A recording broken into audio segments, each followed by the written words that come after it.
Good evening, sir. So we are very obliged to have you here with us. So can you give me a brief introduction to our audience? See, I have been an active journalist for several years, and during my tenure with some of the best media houses in the country, I've travelled extensively, I've reported on various issues, and it was a very good experience that I got being a media person. After that, I took a break and I started doing some research and I started teaching, and that was the time I became interested in the development sector, and especially in social enterprises which are working in various parts of the country.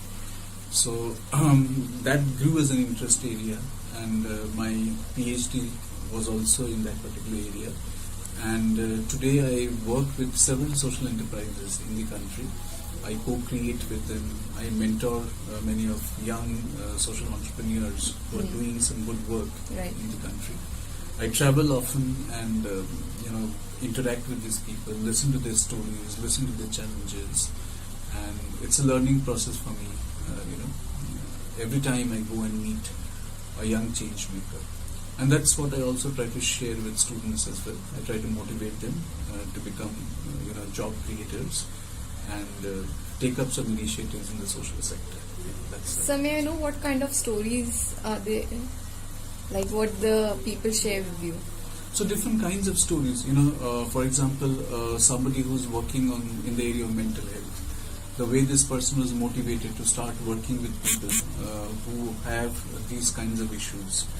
Then there are people who are working on livelihood options for people who don't have employment, working with the community, trying to get them livelihood options.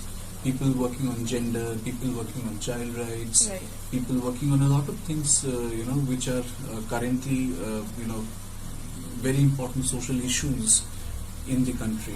So they share these stories as to how did they start, how did they get motivated to work on such areas, how are they facing daily problems, how are they kind of meeting up those challenges. Every social entrepreneur is facing a crisis of not having enough funds.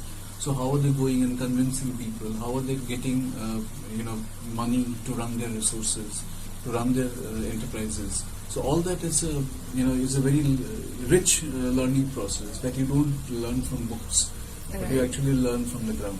Right. So how do you feel to be part of National Inter-College Fest Spandan 2019? Very nice. I have been coming to NDIM for such events before also, and every time they ask me to come, I always feel very motivated to come back and be a part of such events. And how do you find our audience, our Indian students? Very good, very energetic, very positive. I'm sure, and they're very talented, and I'm sure they will get very good jobs. But as I told you, I would also like to see some of them as job creators, and not just job seekers. Yes. Thank you, sir. We really appreciate your valuable time here.